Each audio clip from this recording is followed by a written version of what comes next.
Hello दोस्तों, मैं आकाश सिंह जिज्ञासा कोचिंग संस्थान की तरफ से आप सभी का स्वागत करता हूं। दोस्तों, जिज्ञासा कोचिंग संस्थान यूपीएससी, आईएएस, यूपीपीसीएस, बाकी state PCS, SSC, railway, banking इत्यादि सभी परीक्षाओं की तैयारी कराती है। अभी तक हम ऑफलाइन कोचिंग के माध्यम से आप सभी को सेवा दे रहे थे, परंतु जिज्ञासा ने अब ऑनलाइन प्लेटफॉर्म पर अपना कदम रखा है और हम अब ऑनलाइन प्लेटफॉर्म पर भी आपको अपनी सेवा जरूर दें। दोस्तों, जिज्ञासा की तरफ से मैं आकाश सिंह आपको इंडियन पॉलिटी पढ़ाने के लिए उपस्थित हुआ हूँ।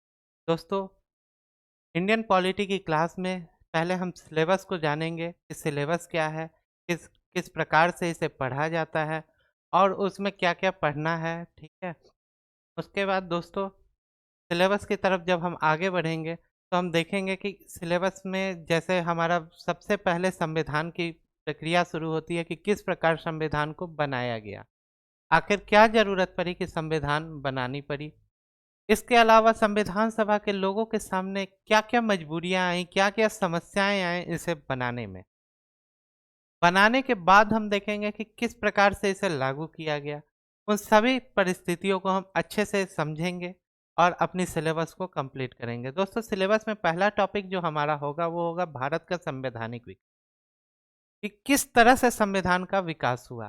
क्योंकि जाहिर सी बात है, संविधान डायरेक्ट जब आज़ादी मिली तो सीधे आ नहीं गया, इसे बनाना पड़ा। बनाने के लिए बहुत सारी प्रक्रियाएं हुई। कुछ अंग्रेजों ने कानून बनाया था जब हमारा देश का गुलाम था। उन कानूनों में से भी जो अच्छे अच्छे चीज़ें थी उसे हम लोगों ने अपने संविधान में जगह दी। इसके अलावा कई सारी देशों से हमने अब बहुत सारे टॉपिक्स उठाए और जाके अपने संविधान में जगह दी गई उन्हें। ऐसा नहीं है कि जस्ट कॉपी पेस्ट कर दिया गया। लोग इस पे बहुत सारे संविधान पे आरोप भी लगाते हैं, संविधान सभा के मेंबर्स पे, कि ये झोल उधार का थैला है, एटसेट्रा एटसेट्रा बहुत सारे लगाए जाते हैं। ठीक है, लेकिन अगर आप ध्यान से देखें तो ये ऐसा कुछ भी नहीं है। संविधान मानते हैं, संविधान सभा के लोगों ने क्या किया, दूसरे देशों के संविधान से देखा, लेकिन वो प्रावधान देखने के बाद भारत पे कैसे लागू होते हैं उस हिसाब से उसे लागू किया गया, जैसा का तैसा उठा के नहीं रख दिया गया है। उसे भारत के परिप्रेक्ष्य में लागू करने के पीछे उन लोगों ने बहुत सारी मेहनतें की, बहुत सारे चर्चाएं हुए, तर्क वितर्क हुए, उसके बाद जाकर संविधान की स्थापना कर पाए और पूर्णतः संविधान को लागू कर पाए, पूरा संविधान लिखा गया। इसके अलावा जब संविधान बना, कई सारी समितियां बनी, उनके अध्यक्ष बने। वो सब भी हमें देखना है, किस समिति के कौन अध्यक्ष हैं, क्या उस समिति का कार्य था। जिसमें मोस्ट इम्पोर्टेंट क्वेश्चन आता है डॉक्टर भीमराव अंबेडकर से कि वो किस समिति के अध्यक्ष थे, तो वो ड्राफ्टिंग कमेटी के अध्यक्ष थे। बहुत बार पूछा गया है ये सवाल। इसी तरह पंडित नेहरू किस समिति के अध्यक्ष थे, आपको समिति का नाम दे देगा, इसके अध्यक्ष कौन थे। इस टाइप से बहुत सारे सवाल आपको देखने को मिलेंगे। ठीक है, हम आपको टॉपिक वाइज कराते चले जाएंगे, उसी में अगर जो इम्पोर्टेंट सवाल होगा वो भी मैं आपको वहीं पे डिस्कस करता चला जाऊंगा। बाकी आपकी करंट अफेयर की क्लास चलेगी। इसके अलावा और भी जीएस की, मैथ्स की, रीजनिंग की, सबकी क्लास जिज्ञासा के ऑनलाइन प्लेटफॉर्म पर बहुत ही जल्द अवेलेबल हो जाएगी। उसकी इस तरह हम सभी सब्जेक्ट्स को एक साथ लेकर चलेंगे ताकि किसी भी विद्यार्थी को कभी कोई समस्या ना आए। वो बड़े आसानी से जिज्ञासा के साथ जुड़कर अपनी तैयारी को कर सकते हैं। जिज्ञासा कोचिंग संस्थान पहले वृंदावन, हाथरस, कोटा, जयपुर इत्यादि शहरों में अपना सेवा दे चुका है। ऑनलाइन प्लेटफॉर्म पर भी हम आ चुके हैं। भारत के विभिन्न क्षेत्रों में हम आगे अपने आप को बढ़ाने का कोशिश करेंगे कि जिज्ञासा को आगे हम लेकर जाएं। आप लोगों के साथ की अपेक्षा रखते हैं। आइए देखते हैं दोस्तों, संविधान की संकल्पना। संविधान की संकल्पना पर विचार करने से पहले, ठीक है, इस तथ्य पर विचार करना और समझना अधिक महत्वपूर्ण होता है दोस्तों कि संविधान आखिर है क्या। ठीक है, तो पहला जो हमारा सवाल उठता है, इस संविधान क्या है। ठीक है, संविधान वर्तमान में लागू जितने भी कानून हैं उन सभी का एक लेखा जोखा। संविधान पे भी सवाल उठते हैं। बहुत सारे देश के संविधान हैं, जैसे मोस्ट इम्पोर्टेंट संविधान से सवाल क्या पूछा जाता है कि देश विश्व का सबसे बड़ा संविधान किस। ठीक है, तो हम लोग जानते हैं विश्व का सबसे बड़ा संविधान जो होता है वो ग्रेट ब्रिटेन का लेकिन वो क्या है, अलिखित संविधान, लिखा हुआ नहीं है। ठीक है, लेकिन लिखित संविधान में सबसे बड़ा संविधान कौन सा है, तो वो अपने देश भारत। ठीक है, सबसे पहला लिखित संविधान में सब कौन से देश के पास सबसे बड़ा लिखित संविधान है, तो वो भारत के पास। और कौन से देश का सबसे बड़ा संविधान है, तो ठीक है, उसके बाद जब संविधान बनी, ठीक है, तो उसमें आगे देखिए, इसके प्रत्युत्तर में यह कहा जा सकता है कि संविधान किसी भी देश की सर्वोच्च मौलिक विधि होती। ठीक है, यानी फंडामेंटल जो कानून होते हैं, ठीक है, संविधान उसका सबसे सर्वोच्च मौलिक विधि कहलाता है। ठीक है, संविधान केवल एक पुस्तक नहीं है, बल्कि नीति, नियम, कानून, शक्तियां, उत्तरदायित्व का एकमात्र स्रोत भी। इसके अलावा हम देखेंगे कि जिससे क्या होता है, कार्यपालिका, विधायिका, न्यायपालिका, इन सभी के बीच की शक्तियों का बराबर से विभाजन करता है, और किस प्रकार से ये कार्य करते हैं उन सब की देखरेख भी संविधान के अंतर्गत होता है। इसके बाद राजनीतिक शब्दावली के अनुसार देखेंगे तो संविधान किसी राजनीतिक व्यवस्था के उस आधारभूत ढांचे का निर्धारण करता है जिसके अंतर्गत उसकी जनता शासित होती। यानी कि एक राजनीतिक व्यवस्था जो होती है संविधान की, वो स्थापित करता है संविधान, जिसके तहत जितने भी नागरिक हैं उस देश के, उनके लिए क्या शासन व्यवस्था होनी चाहिए, यह सब क्या है, संविधान के द्वारा हमें प्राप्त होते हैं। ठीक है दोस्तों, अब हमारा जो नया टॉपिक है शुरू करने जा रहे हैं, भारत का संवैधानिक विकास। दोस्तों, भारत के नए गणराज्य के संविधान का शुभारंभ कब हुआ था? 26 जनवरी 1950।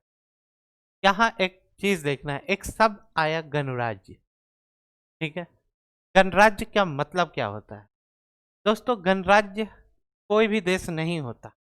गणराज्य सिर्फ और सिर्फ वही देश हो सकता है जिसका राष्ट्रीय अध्यक्ष, यानी कि देश का सर्वोच्च अधिकारी कह लीजिए, सर्वोच्च व्यक्ति, जो उस देश का राष्ट्रपति हो, या कहीं कहीं जहाँ राजतंत्र है वहाँ महाराज महारानी हो। ठीक है, उस प्रकार जो उसका राष्ट्रीय अध्यक्ष होता है वो क्या होता है, वो वंशानुगत नहीं होता, फैमिली हायरार्की उनकी नहीं चलती है कि जैसे बेटा हो गया, कोई इंसान राष्ट्रपति हो गया, उसके बाद उसका बेटा, उसके बाद उसका बेटा, फैमिली हायरार्की जहाँ चलेगी वो गणराज्य नहीं कहलाएगा। गणराज्य वही कहलाएगा जहाँ का राष्ट्रीय अध्यक्ष जनता के द्वारा चुन के आए, चाहे प्रत्यक्ष रूप से आए चाहे अप्रत्यक्ष रूप, लेकिन जनता उनको चुन के भेजे। ब्रिटेन क्या है? ब्रिटेन गणराज्य नहीं है। क्यों? क्योंकि वहां देख रहे होंगे आप, महारानी की फैमिली चली आ रही है, हायरार्की है, उस हिसाब से ब्रिटेन गणराज्य नहीं है। लेकिन भारत क्या है? गणराज्य है। अमेरिका क्या है? गणराज्य है। ठीक है, अभी अमेरिका की स्थिति आप देख भी रहे होंगे, क्या चल रहा है अमेरिका में राष्ट्रपति के चुनाव को लेकर। ठीक है, उसके बाद आप इसकी शुरुआत कब हुई? तो 26 जनवरी 1950 को क्या किया गया? संविधान को लागू कर दिया। 26 जनवरी ही क्यों चुना गया? क्योंकि 26 जनवरी जो है हमारा क्या है? गणतंत्र दिवस है। और गणतंत्र दिवस यानी गणतंत्र का मतलब सीधा सीधी संबंध किससे है? राष्ट्रपति से है। तो इसलिए इस डेट को चुनकर इस दिन संविधान को लागू कर दिया गया, क्योंकि हम लोग जानते हैं कि गार्जियन ऑफ इंडियन कॉन्स्टिट्यूशन कौन होता है? भारत का राष्ट्रपति। यूपीएससी ने पूछ भी लिया इस सवाल को कि इंडियन कॉन्स्टिट्यूशन का गार्जियन कौन है। ठीक है, उसमें क्या दिया गया? आंसर है जो राष्ट्रपति है। ठीक है, अब हम देखेंगे दोस्तों कि जैसे ही संवैधानिक विकास में शुरू होगा तो देश में सबसे बड़ी जो विधायिका है, ठीक है, देश की, वो क्या है? लोकसभा और राज्यसभा, हमारे भारत की संसद। तो जिस तरह लोकसभा है आम लोगों के लिए और राज्यसभा है उच्च लोगों के लिए, विशेष चुने हुए लोगों के लिए। ठीक है, तो अगर उस हिसाब से देखेंगे हम तो ठीक है, हमारे देश में प्राचीन इतिहास में क्या स्थिति है? जब हमारे देश की प्राचीन इतिहास है उसमें सबसे पहला प्राचीन वेद का नाम आता है ऋग्वेद। ठीक है, ऋग्वेद दोस्तों, ऋग्वेद में भी दो सभा और समिति नामक दो संस्थाएं का उल्लेख किया गया है। ऋग्वेद जब था, ठीक है, तो ऋग्वेद में भी दो सभा और समिति नामक संस्थाएं हुआ करती थी। ठीक है, ऋग्वेद में जो कबीले थे, जो आम लोगों की कबीले थे, जहां आम लोग रहते थे, ठीक है, उस कबीले में आम सभा को समिति कहते हैं। ठीक है, आम सभा यानी आम लोगों की सभा। दोस्तों इससे आप कनेक्ट कर पा रहे होंगे लोकसभा को। आज हमारे देश में लोगों की आम सभा क्या है?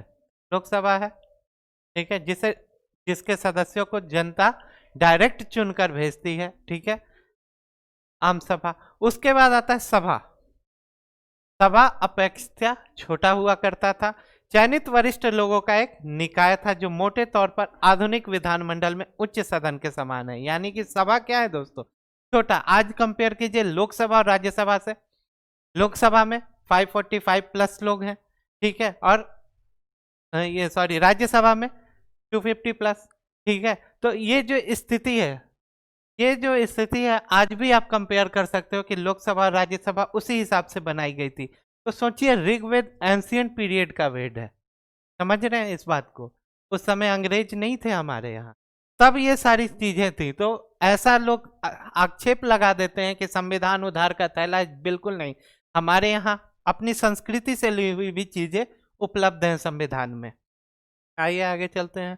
तो जब संविधान बना दोस्तों, तो हमारा जो पहला एक्ट लिया गया, जो अंग्रेजों ने पहला कानून बनाया, वो क्या था? 1773 का रेगुलेटिंग एक्ट। ठीक है, ये अंग्रेजों के द्वारा पेश किया हुआ पहला चार्टर एक्ट था। ठीक है, उस समय तत्काल ब्रिटिश प्रधानमंत्री लॉर्ड नॉर्थ, कौन थे उस समय के प्रधानमंत्री? Lord north. ठीक है, जिन्होंने 1772 में गठित गुप्त समिति, एक गुप्त समिति थी जिसके प्रतिवेदन पे उन्होंने क्या किया? 1773 में यह रेगुलेटिंग एक्ट पास किया। तो पहला सवाल कि 1773 का रेगुलेटिंग एक्ट किस प्रधानमंत्री के कार्यकाल में हुआ? तो लॉर्ड नॉर्थ के। 1772 में एक समिति गठित की गई थी जिसके प्रतिवेदन के आधार पर 1773 का कानून बनाया गया। उसमें देखिए, कंपनी के डायरेक्टर को कहा गया कि अब राजस्व से संबंधित सभी मामले तथा दीवानी एवं सैन्य प्रशासन के संबंध में किए गए सभी प्रकार के कार्यों से सरकार को अवगत कराएगी। यानी जो कंपनी के डायरेक्टर से, ठीक है, उनको क्या कहा गया कि वो राजस्व से संबंधित मामले तथा दीवानी एवं सैन्य प्रशासन से, दोनों प्रशासनों से भी संबंधित मामले जितने भी आएंगे उससे क्या करना है? सरकार को अवगत कराना है, ब्रिटेन की सरकार को। ठीक है, उनको सारा डिटेल देना है कि क्या क्या चल रहा है। ठीक है, उसके बाद सबसे इंपॉर्टेंट चीज क्या हुआ इसमें? 1774 ईस्वी में इसी रेगुलेटिंग एक्ट के तहत भारत में क्या किया गया? सुप्रीम कोर्ट की स्थापना की गई। ये सवाल मोस्ट इंपॉर्टेंट है कि भारत में सुप्रीम कोर्ट की स्थापना कब हुई? तो 1774 ईस्वी में हुई। ठीक है, सुप्रीम कोर्ट की स्थापना 1773 के रेगुलेटिंग एक्ट के तहत हुई। ठीक है, उसके बाद देखिए, जब सुप्रीम कोर्ट बन गया तो सुप्रीम कोर्ट में आज देखेंगे एक चीफ जस्टिस ऑफ इंडिया होते हैं, उसके साथ उनके सबऑर्डिनेट जज होते हैं। ठीक है, हायरार्की बनी हुई है सबकी सिस्टम से। ठीक है, उसी प्रकार इस समय क्या था, उसमें भी एक मुख्य न्यायाधीश की पोजीशन रखी गई और उनके साथ 3 अन्य न्यायाधीश को भी जोड़ा गया। यानी टोटल जो न्यायाधीश थे वो कितने थे? 4 थे, जिसमें सर एलिजा इम्पे को सुप्रीम कोर्ट का प्रथम मुख्य न्यायाधीश नियुक्त किया गया। मोस्ट इंपॉर्टेंट सवाल, पहले चीफ जस्टिस कौन थे? Sir Elijah Impey. बहुत सारे आयोग ने इस सवाल को पूछा हुआ है। ठीक है, जब आप प्रीवियस ईयर देखेंगे आपको जरूर नजर आएगा ये सवाल। तो जो पहले चीफ जस्टिस ऑफ इंडिया थे वो कौन थे? सर एलिजा इम्पे थे। ठीक है, उसके बाद न्यायालय को यह भी अधिकार था कि वह कंपनी तथा सम्राट में की सेवा में लगे व्यक्तियों के विरुद्ध मामले, कार्यवाही अथवा शिकायत की सुनवाई करे। यानी कि न्यायपालिका के पास क्या शक्ति थी? सोचिए एक तरह से, ठीक है, एक हायरार्की था। महाराज या महारानी जो भी थे, ठीक है, सम्राट, ठीक है, उनके सेवा में लगे जितने भी व्यक्ति थे, ठीक है, उन सब के बारे में अगर वो कुछ भी गलत काम कर रहे हैं तो न्यायपालिका को यह अधिकार दे दिया गया कि उनके खिलाफ या उनके बारे में आप सुनवाई कर सकते हैं। ठीक है, जिस तरह से आज भी देखिए प्रधानमंत्री है, उनके सबऑर्डिनेट बहुत सारे आईएएस ऑफिसर्स आपको मिलेंगे। ठीक है, लेकिन कुछ भी अगर गलती वैसी कुछ भी होती है तो न्यायपालिका उनके ऊपर अपना मुकदमा चला सकता है। सेम चीज यहाँ पे भी था। तो जाहिर सी बात है यहाँ से ही हम लोगों ने इन चीजों को कैरी किया है। ठीक है, नेक्स्ट, बंगाल में एक प्रशासक मंडल गठित किया गया। ठीक है, हमें पता है इतिहास जब हम पढ़ेंगे तो बंगाल क्या था, अंग्रेजों के शासन का मुख्य केंद्र था। पहले ये क्या किए हैं, बंगाल को ही कैप्चर किए हैं। पहले बंगाल, मद्रास, ठीक है, इस और बम्बई, तीन तरह की प्रेसिडेंसियां बांट दी गई, जहां तीनों जगह क्या थे, गवर्नर जनरल थे। तो उसी तरह बंगाल में क्या किया गया, एक प्रशासक मंडल का गठन किया गया, जिसमें गवर्नर जनरल तथा 4 पार्षद नियुक्त किए। तो जो मंडल का गठन किया गया उसमें कितने लोग थे, 5 लोग कुल थे, जिसमें एक गवर्नर जनरल थे, उनके अलावा 4 क्या थे, वहां के पार्षद थे। ठीक है, ये पार्षद नागरिक और सैन्य प्रशासन से संबंध रखते थे। ठीक है, वो उससे संबंधित थे। इस मंडल में निर्णय बहुमत के आधार पर लिए जाते, यानी आप खुद समझिए 5 लोगों की टीम है। ठीक है, 5 लोगों की टीम में बहुमत के आधार पे क्या होगा, 3/5 कम से कम। ठीक है, हाफ हाफ 50-50 तो 2.5-2.5 लोग हो नहीं सकते, तो कम से कम बहुमत के लिए क्या चाहिए था, 3/5। तो इस प्रकार से बहुमत के आधार पर कोई भी निर्णय होता था तो पहले वोटिंग करा लेते थे, जिस निर्णय पे बहुमत ज्यादा हो उस निर्णय को मान लिया जाता था। इस अधिनियम द्वारा प्रशासक मंडल में वारेन हेस्टिंग, ठीक है, गवर्नर जनरल के रूप में। तो ये जो गवर्नर जनरल की नियुक्ति हुई थी दोस्तों, इस समय गवर्नर जनरल कौन थे, तो लॉर्ड वारेन हेस्टिंग जो थे वो क्या थे, गवर्नर जनरल थे। अब बाकी के जो ये 4 पार्षद थे वो कौन थे, तो ये थे क्लेवरिंग, ठीक है, दूसरे कौन थे, मानसन, परवेल और फिलिप फ्रांसिस। ठीक है, ये 4 लोग पार्षद थे और 5वें कौन थे, वारेन हेस्टिंग, जो कि गवर्नर जनरल थे। 5 लोगों की टीम थी। इन सभी का कार्यकाल कितने वर्ष का था, 5 वर्ष का। आज भी याद कीजिए, लोकसभा का कार्यकाल कितने वर्ष का होता है, 5 साल का। प्रधानमंत्री कितने वर्ष के लिए चुने जाते हैं, 5 वर्ष के लिए। उसी प्रकार इनका भी जो कार्यकाल था वो कितने वर्ष का था, 5 वर्ष। उसके अलावा कोर्ट ऑफ डायरेक्टर की सिफारिश पर केवल ब्रिटिश सम्राट के द्वारा ही इन्हें हटाया जाता था। तो इनकी हटाने की प्रक्रिया जो थी वो क्या थे, कोर्ट ऑफ डायरेक्टर से इनको हटा सकते थे। कोर्ट ऑफ डायरेक्टर इनकी सिफारिश कर सकते थे हटाने के लिए, और हटाएगा कौन, ब्रिटिश सम्राट। ठीक है, जिस प्रकार आज कौन हटा सकता है, किसी भी बड़े अधिकारी को देख लीजिए, हटाने की शक्ति किसके पास होती है, राष्ट्रपति के पास होती है। जब हम राष्ट्रपति पढ़ेंगे तो काफी डिटेल से पढ़ेंगे, वो किसको नियुक्त कर सकता है, किसको हटा सकता है, सारी डिटेल्स में हम पढ़ेंगे। ठीक है, फिर कानून बनाने का अधिकार गवर्नर जनरल, ठीक है, कानून बनाने का अधिकार जो था वो किसको था, गवर्नर जनरल, और उसकी परिषद को दे दिया गया। अभी हमने जो पढ़ा ना, 5 लोगों की जो टीम बनी थी, 4 पार्षद और एक गवर्नर जनरल, वो क्या करते थे, कोई भी कानून बना सकते थे।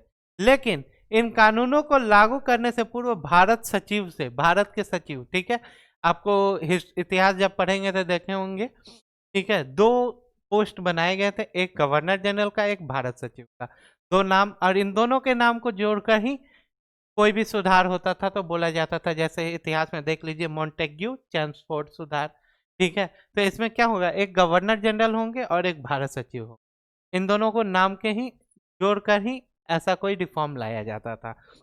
तो उसी तरह जब गवर्नर जनरल की जो परिषद है 4 पार्षदों के साथ, वो कोई भी कानून बनाएगी, उस कानून को लागू करने के लिए अनुमति किसकी जरूरत होती थी, भारत सचिव की।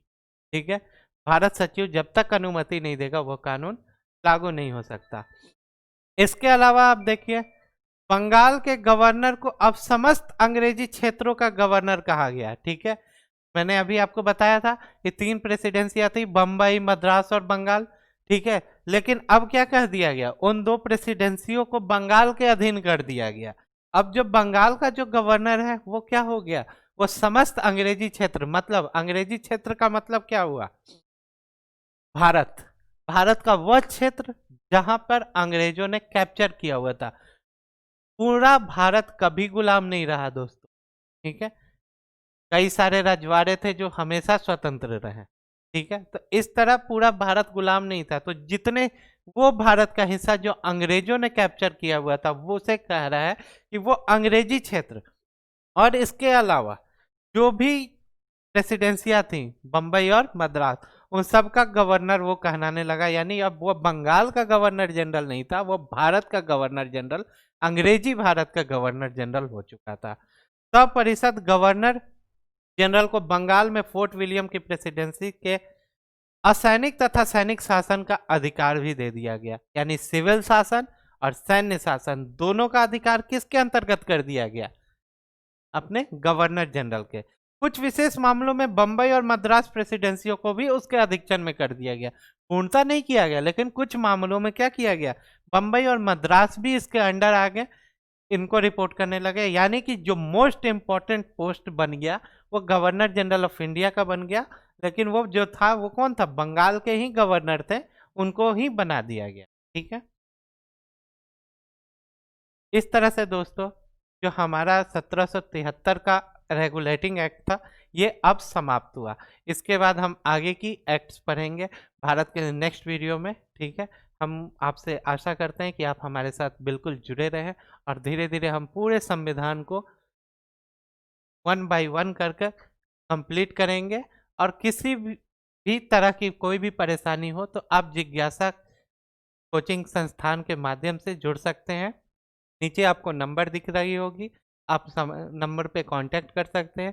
जो भी यहाँ पढ़ाया जा रहा है उसका पीडीएफ, जो भी नोट्स है सब आप ले सकते हैं। आप रोहित सर, चेतन सर, किसी से भी बात कर सकते हैं। तब तक के लिए दोस्तों पढ़ते रहिए। धन्यवाद।